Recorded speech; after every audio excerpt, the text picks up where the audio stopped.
delivering local news to the San Juan Basin from our studios at San Juan College, TriCityNews.tv.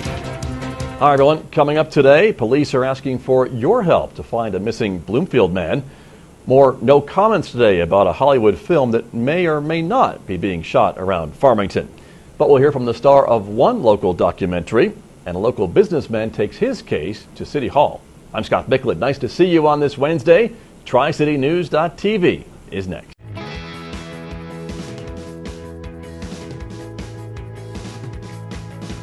Last year, Taco Bell released the Taco Supreme with a shell made of real nacho cheese Doritos in a few cities, none of which were anywhere near the hometown of Nat Christiana. So, Nat drove his friends 965 miles to get it. Well played, Nat. The new Doritos Locos Tacos. Now in Taco Bells everywhere. Sometimes you gotta live más. A 67-year-old Bloomfield man has been reported missing and endangered by local and state authorities. The New Mexico State Police are asking for help in locating Elvie Taylor, who was last seen November 1st of last year in Bloomfield. Taylor weighs about 115 pounds. He's 5 foot 8 inches tall. Anyone with information about Taylor is being asked to call 911 or Detective Jeremiah Whitaker at the Bloomfield Police Department at 632-8096. The New Mexico Film Office has been unresponsive in releasing information about Stephanie Meyer's new movie, The Host, filming on location in Farmington. Film Office Public Information Officer Angela Heisel responded to our questions, saying she's unable to confirm or deny that the project is in New Mexico. However, on websites like On Location Vacations and The Examiner have both reported that filming began Monday in both Albuquerque and Farmington. While The Host may or may not be here, another film crew, Little Globe of Albuquerque, premiered a portion of their documentary this morning at Piedra Vista High School. The documentary, made in cooperation with the educational support program Gear Up, follows the lives of 6 New Mexico teenagers on their journey through high school and preparing for college. The movie premiered at PV because senior Jimmy McFarland was featured in the film. He says it was interesting to live with cameras following him around for 2 years. Kind of a trip. Like I've never had someone be interested in my life or want to videotape it, but now that I'm a part of it, it's really, really neat. It's a once in a lifetime opportunity for sure. Little Globe showed a 50-minute version of the film to PV students, and then after lunch went into breakout groups to discuss it. One thing is certain, the school is pretty proud of its local celebrity. For allowing cameras into your life, Jimmy.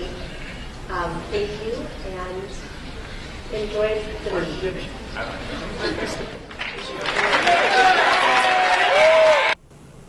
A Farmington businessman could be forced to move his South Farmington business from the city's only industrial park if he wants to continue operating the state's only asphalt recycling machine. Dirt Bandits is located in a mixed-use area of the Metropolitan Redevelopment Area. The 3 lots that he owns were once zoned industrial, but with the MRA's implementation, the area is changing. Some surrounding neighbors are now complaining about his machine, saying it's too loud, too smelly, and unsightly. They also complain that the equipment, which heats up asphalt for reuse, stirs around dust and causes air pollution. A study by the New Mexico Environment Department showed anything in the air was too small to measure, and that the machine really is not a polluter. But the city got involved to mitigate the issue. McKinney had to apply for a special use permit to operate the machine, and the Farmington City Council heard from him Tuesday night.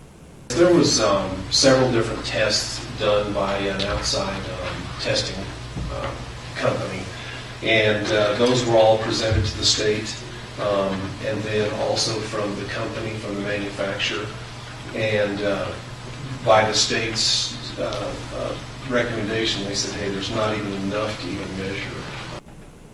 Phil McKinney says he could operate the machine 8 hours a day, 5 days a week if allowed, because the need for it's great. But the council decided to allow McKinney to operate the machine twice as an experiment of sorts before having to apply for another permit. The San Juan Economic Development Service President, Sally Burbridge, provided the board of directors with an update on the organization's transition into a new entity that's known so far as the Four Corners Economic Development. Once the transition is complete, SJEDS will be an umbrella entity of the new group.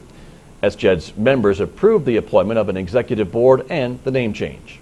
We wanted to make sure that the organization reflected kind of the broader scope of individuals who have been involved in doing study and research to bring about some of the awareness of some different directions that we need to head in. And so our member entities, we had 3 of them, Farmington, Bloomfield, and the county, graciously then agreed to make some changes in their representation onto the board.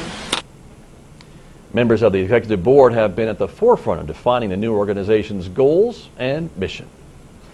Well, the wind certainly picked up today and will add some colder weather to the forecast tomorrow. Overnight tonight, clear skies and windy with a low tonight of 39 degrees. It'll be partly sunny, windy, and colder on Thursday with a high only reaching 64 and a low tomorrow night of 35. Cloudy and cold on Friday with a high only near 60 and a low of 34. We could, in fact, have some scattered thunderstorms in the Tri-Cities on Saturday. Now, here's Devin Neely with a look at sports. Thank you, Scott, and hello, sports fans. Baseball from Tuesday night, and away we go. Piedra Vista met up with Kirtland on the diamond at Ricketts Park, and, well, Piedra Vista took the Broncos to the mat. 16-1 your final score in only 5 innings. Cody Scagari getting the W for PV, and Panthers back in action on Saturday, hosting Aztec at Ricketts Park. In other baseball news, Farmington was on the road to Bloomfield. Only 5 innings there as well as the Scorps routed the Bobcats 19-2. Next up in local sports, some softball action. Taos in town to see Aztec softball, a doubleheader at 4 o'clock and 6. As for baseball, Tehachapi to meet Navajo Prep for a doubleheader at 3 and 5. Those games both at Navajo Prep. Lots of baseball and softball this weekend, so check in again with us tomorrow right here on TriCityNews.tv. For now, though, I'm Devin Neely. Back to you, Scott. Thank you, Devin. On behalf of all of us at Majestic Media and San Juan College, thank you for watching the news source for local news, weather, and sports, TriCityNews.tv. See you back here on Thursday.